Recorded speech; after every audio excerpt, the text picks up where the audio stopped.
Hey, I'm Keith Weinhold. This is Get Rich Education. The president of the Mises Institute joins me today. We're going to talk about a lot, including what you must do to protect yourself from inflation. We're also going to talk why being a good investor is way more important in 2022 than it was, say, 10 years ago, and some really important lessons and takeaways there. We're also going to talk about the home ownership class versus the renter class and point out some important distinctions there. The Mises Institute is named for Ludwig von Mises. They basically champion the Austrian economics school of thought and free market principles. So go ahead and listen to the president of the Mises Institute and I as he talks about some of his libertarian viewpoints and free market principles and see if you agree with those or if you think that they have validity within the context of today's economy and today's real estate investment environment. Hey, go ahead and put a like on this if you like that we're talking about a topic like this and we're bringing valuable guests like this for you here to the show. I'd really appreciate the like. Enjoy this chat. Today's guest is the president of the Mises Institute, where he serves as a writer, public speaker, and an advocate for property, markets, and civil society. He previously worked as a longtime advisor and chief of staff to Congressman Ron Paul, for whom he wrote hundreds of speeches and articles. And in his years with Dr. Paul, he worked with countless grassroots activists and organizations dedicated to reducing the size and scope of government. He also spent many years as a tax attorney advising private equity clients on mergers and acquisitions. It's an honor to welcome in President of the Mises Institute, Jeff Deist. Hey, thanks a lot, Keith. Jeff, when I think about the Mises Institute, what comes to mind is a think tank that champions free markets and property rights. Is that really part of the core mission there, Jeff? Well, it certainly is. Right now, we find ourselves in a very strange time when we've got a lot of shifting fundamentals, not just with markets, but also politically. Left and right have become terms that don't have the same meaning that they once had. And from my perspective anyway, at least in my opinion, fiscal and monetary policy is a much bigger player in the marketplace, whether that's real estate or otherwise, than it ought to be. And so I think we live in a time where, especially if you're involved in investing, especially if you're out there trying to be entrepreneurial, you're out there putting your own capital at risk, you're trying to get a return, which you're not going to get in savings accounts, for example, or CDs or money markets. You really have to understand some fundamentals. And I think it's dangerous to be out there as an active business person or an investor without some of those fundamentals. That doesn't mean economics is enough. Economics is not sufficient, but it's certainly one of the foundations you have to have in your own personal knowledge, I think, to be successful. And it's the kind of thing, as with so many other things in life, you have to really apply yourself to lifetime learning. You're never there. And but with a little bit of smarts, I think you can understand the world today and markets today a lot better, if for no other reason than to understand that the only return that matters is not just the return net of taxes or investment fees, whatever, it's net of inflation. Yeah. That's the return that matters. And in a world where not only monetary inflation, but even price inflation is going up and up and up, you have a lot of money which is flowing out of cash and into equity markets and in real estate markets, because people have to try to find yield and protect themselves and their future. And so I hope that the Mises Institute serves as kind of a free school for people to come and learn more about what we consider the right kind of economics. I think it's easy to make the argument that it's more important for one to be an educated investor today than it used to be. To your point, you can't get a real yield in being a saver. I mean, classic savers in the pure sense of the word in a CD or a savings account are obviously having their purchasing power erode to inflation, and you can't get a real yield there anyway. Of course, we've been in a stepped up inflation environment now where investing has become even more important. And part of that, and something that we champion here at Get Rich Education, is real estate investing, that vehicle that's made more ordinary people wealthy than anything else. But within the context of real estate investing, some real estate investors feel like with what happened in the economy beginning about 2 years ago and its resulting recession and all the aberrations in the economy, that some of those freedoms were somewhat taken away. And some real estate investors said, Wait, the CDC can do something like that? And we persevered through mortgage loan forbearance and eviction moratoriums and so on. I don't know that that's really providing much of a climate for freedom that way. In fact, it's certainly not. So, what were your thoughts from your perspective, Jeff, being the president of the Mises Institute, when you saw some of these not so free market interventions introduced by the government, like mortgage loan forbearance and eviction moratoriums? What are your thoughts? Well, it just drives home for people how important a stable concept of property rights and a stable concept of contract rights are for a society that's going to function and that's going to create prosperity. I mean, when you come along and you change the rules midstream, that creates what in economists call regime uncertainty.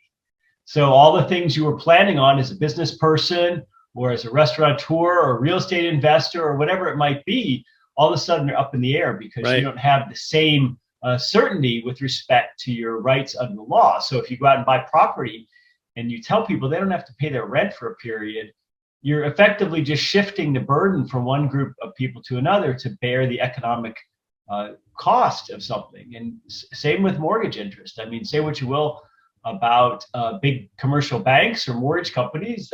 When people sign contracts with them and agree to a certain amount of interest, for example, that without that uncertainty, it makes the world a lot more expensive because you have to build in to contracts and you have to build into rent and you have to build into housing prices the costs of that future uncertainty. Because now, Keith, we have a new precedent set. What happens when the next virus comes along? What happens when the next 9/11 terrorist event happens? I mean, is government allowed to suspend rental payments whenever it cares to? And not just the government, but the CDC of all agencies. Why not the Fair Housing Authority? Or, you'd think this would come under some other department. So that's particularly bizarre. And so what that does is it creates a lot of uncertainty. And uncertainty is bad for markets. And it requires investors and owners to price in a degree of risk. You don't know what's going to happen down the road. So, it depends on what market you're looking at. But even rental markets, some rents are up 40%. Since COVID began. And we all know about this enormous exodus, people moving from certain states to others, which has occurred with a great relocation as a result of COVID. So that's, radically altered housing markets. Sending people home from work and giving their employers PPP loans to make payroll is another distortion in the market. And of course, now companies are having to grapple with the idea of remote work because the precedent was set during COVID. There was already a work from home movement building in America even before. And now, especially with younger people looking at the work world and wanting more work-life balance or whatever it might be, that has huge implications for commercial real estate. All those office buildings and office towers in Manhattan that we thought were going to be occupied forever and ever. And then, of course, all the retail space, all the luxe retail, which is hurting in places like San Francisco and Seattle and New York, all the giant malls, which were already on a fast downward trajectory as a result of Amazon and other online retailers. So you put all this together and it feels like COVID not only accelerated the pre-existing trends, but created all this regime uncertainty. And so that's going to make people more careful with their money. That's not going to be good for the economy in general. And sending the labor force home and paying them enhanced unemployment benefits is going to radically shift, I think, the landscape for businesses like restaurants and retail in particular, those lower paid hourly jobs. So it's a very uncertain time. And what people normally do when things are really uncertain is they try to find safe harbors of a sort. And one safe harbor is cash. Oftentimes during recessions or depressions or after shocks, people hold more cash. That's not looking so great in a time of maybe 6-7% consumer price inflation. So what's another safe harbor is real estate. We can't understand everything that's going to happen in the future, but what we can understand is that tangible things will continue to have value and they won't go to zero. And real estate, I think, falls in that category. We think it's the best investment vehicle, and we have championed residential real estate here from day one in 2014. And fortunately, we have, because the home has become even more of the center of one's world with what happened beginning 2 years ago, because now the home isn't just shelter for someone and where they sleep. It also might be where they work and work out and homeschool children and do more gardening at home and so on. So it's certainly been good for us in that sense. But you touch on some things. What else do you think an individual real estate investor can do that owns residential property? As we've seen now, hopefully it's not a precedent-setting thing with this government intervention with things like mortgage loan forbearance and eviction moratoria. What else can an investor do with this uncertainty? You mentioned one thing, that they can buy in these sort of business-friendly states, which also tend to be landlord-friendly states, which is something that we tend to do here, Jeff, buying real estate in the Midwest and South. Are there any other actionable things that one can do to hedge themselves from uncertainty as a residential real estate investor in income property? Well, it's difficult, certainly. What we've seen over the past 20 or 30 years, really since Alan Greenspan, but it's accelerated since the crash of 2007 and 2008, is that interest rates are ultra low. That's good for buyers. It's not so good for savers. It's good for borrowers. When I say buyers, I mean borrowers in terms of real estate. It's not so great for savers, but it's not a trend that I think you can fight. We have $30 trillion of US Treasury debt. And if interest rates, average interest rates on that Treasury debt, which are currently below 2% on average across all the various length maturities of Treasury debt, if that went to a historical norm of 5 to 8%, then interest on the national debt would triple, quadruple, and all of a sudden Congress every year would be grappling with over $1 trillion in interest payments. It would be the single biggest item in the federal government's budget. So Congress desperately does not want that to happen, and I think the Fed's going to accommodate them, which means I think the Fed will do almost everything in its power to keep interest rates low and to prop up equity markets, and to a lesser extent, housing and real estate markets at the same time. So I think you're going to have to go out there and try to find ways to make more than inflation. And when inflation is 6 or 7%, that's very, very tough. So you're going to have to think of it, I think, in long-term planning rather than short-term mindset. That's always a good rule of thumb, I think, in this world, is to have a longer term focus, and to understand that debt, whether we like it or not, I don't personally like it, but debt's a tool.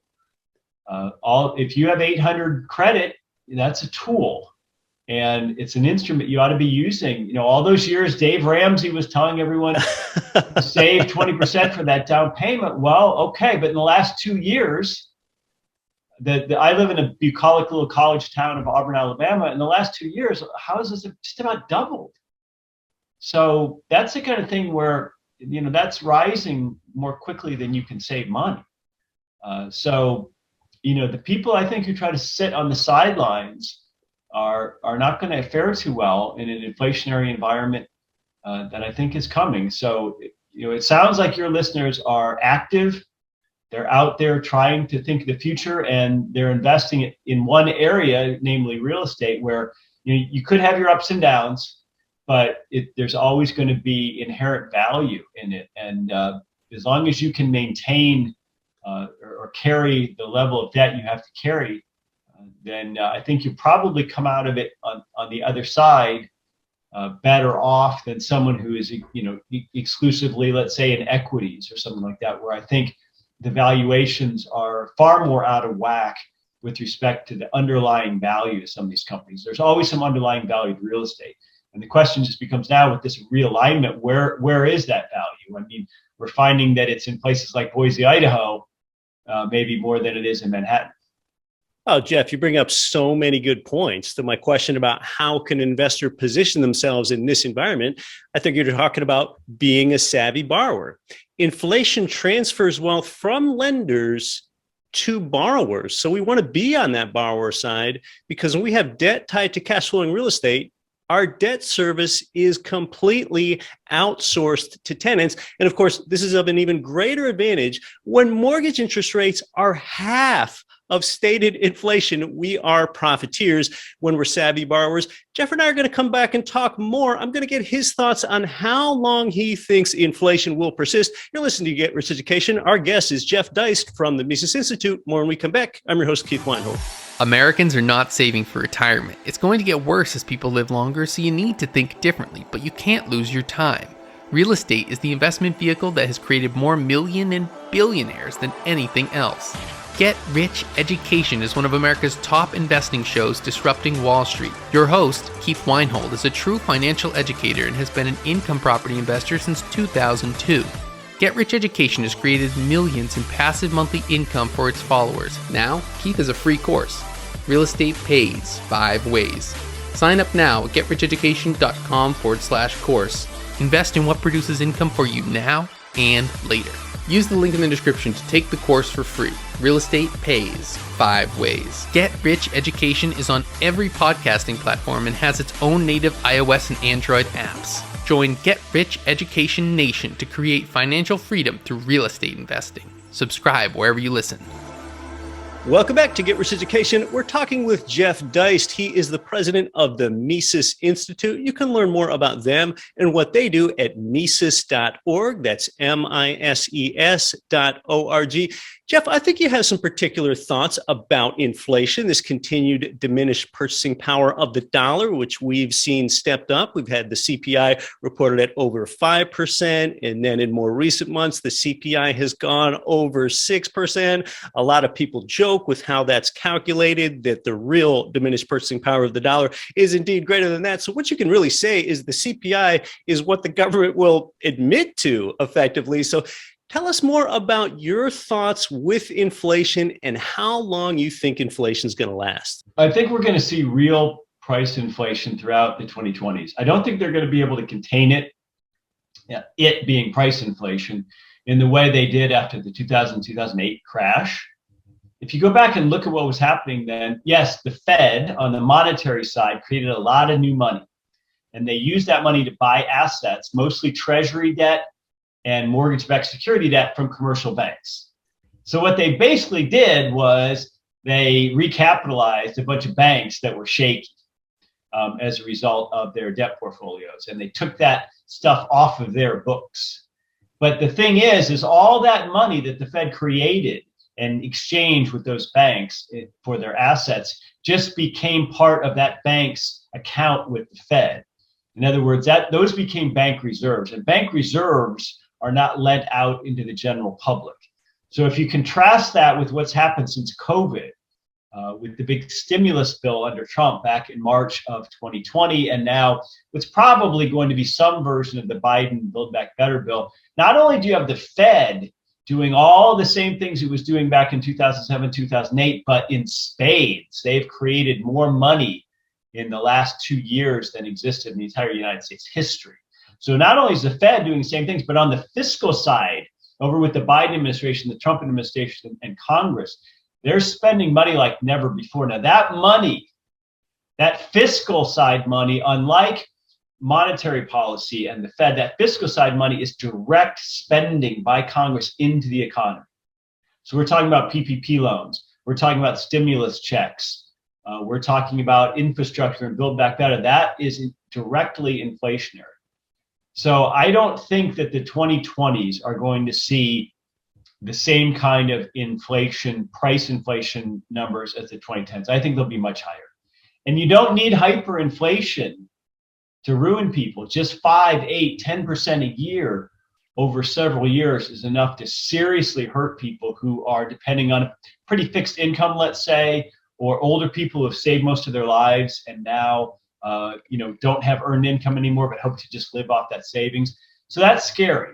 I think you have to be out there trying to do something, maybe not beat inflation, but at least stave off some of it. If you're losing 3% of your money a year instead of 10% of your money a year, in a sense, that's a victory of sorts. So that's the kind of environment I think we're in. And so again, when money is becoming worth less and less every day, then stuff becomes worth more and more. I'm going to recommend a book to your listeners. It's called When Money Dies by a guy named Adam Ferguson, which is a pretty sobering account of hyperinflation in Weimar Germany and neighboring Austria during World War I, during that period. So that shows you what people went out and did to get stuff to have to either consume or to trade, as opposed to having dollars. And if you really want to have a little bit of inside scoop as to what that might look like today, check out news stories every day from Turkey. Right, with what's happening with the lira. A crazy campaign to devalue the Turkish lira and keep interest rates low. And this is all because Turkey borrowed heavily in the 2010s in dollars and in euro to build so-called public works and infrastructure. So that made their GDP look great because they were building highways and airports and all this. But the dirty little secret is they were borrowing money in denominations which they can't print. They can only print Turkish lira. So they owe a ton of money. It's denominated in dollars and euros, and they're having a currency crisis. I was in Turkey in September of this year. It was 8-1 lira to dollar. In September, it's now near Christmas. It's about 13-1. Gosh.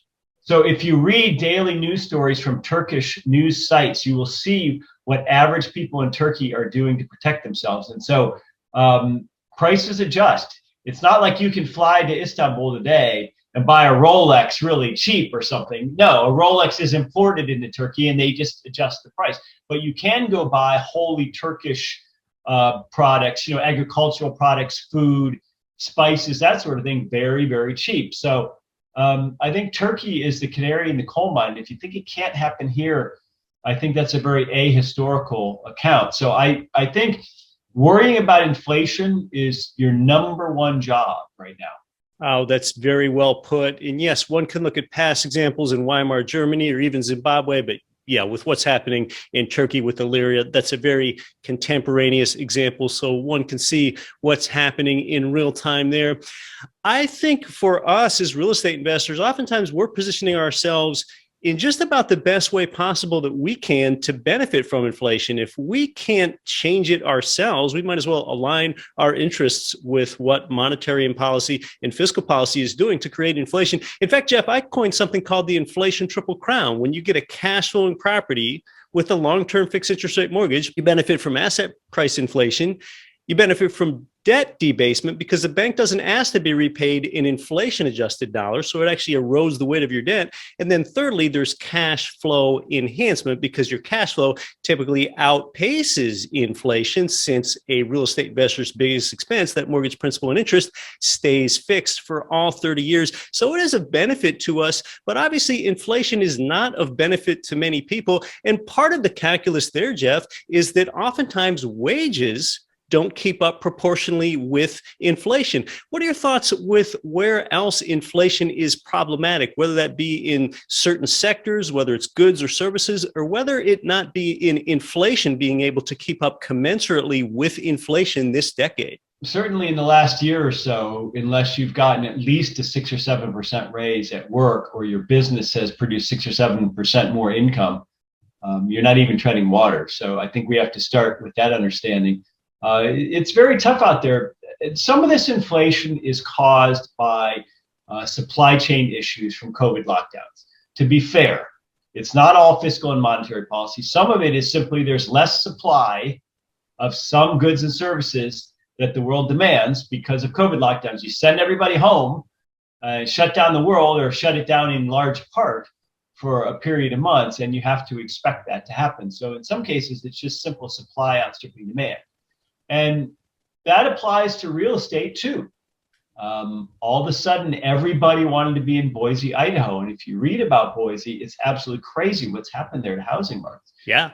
People have moved to Phoenix. Certain markets in Florida have just absolutely exploded with people trying to get away from COVID lockdowns.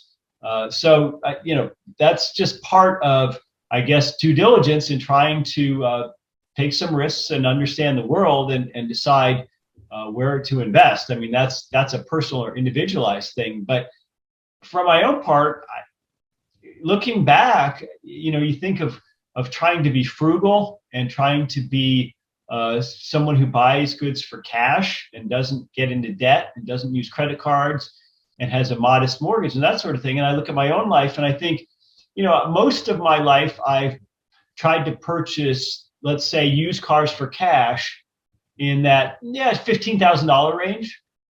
And you start to think, wow, gosh, who is this guy who's out there spending $800 a month on a fancy car payment? But boy, oh boy, over the last couple of years anyway, that might have been the more rational play from a pure dollars and cents perspective. And so people like me, and I'm sure a lot of your listeners, sometimes we let our view of the world, not necessarily ideology, but our temperament, our view of the world. I guess I sort of come from a background or family where everything was very frugal and you thought that you should pay cash as you go for everything. Same. And maybe that has cost me somewhat in my personal finances over the last 20 years, because how you think the world works always needs to be checked against how it is working. And it's so easy to revert to what our parents taught us when oftentimes people never had much of a formal financial education. I think that's why a lot of these myths persist, like be a saver rather than a debtor. And it's actually a more nuanced conversation than that. But we're talking about this state of the economy and understanding that it was in 2020, we really statistically had a short, quick, steep crash, with the definition of a recession being quarter over quarter, 2 consecutive quarters of year over year economic contraction. What do you think about the possibility of a double dip recession, and could inflation lead to that? Just what are the prospects of a double dip recession, and what might lead to such a thing, Jeff? Are we really out of the woods yet? You have to understand that recessions are like stock markets. They're like housing markets. We look at them in nominal terms. And so when Uncle Sam comes along in response to the COVID outbreak in March and April of 2020, or our knowledge of it, and the Fed joins in and throws a lot of new money and credit at the problem, it's easy to paper over what ought to look like a significant violent downturn in the economy.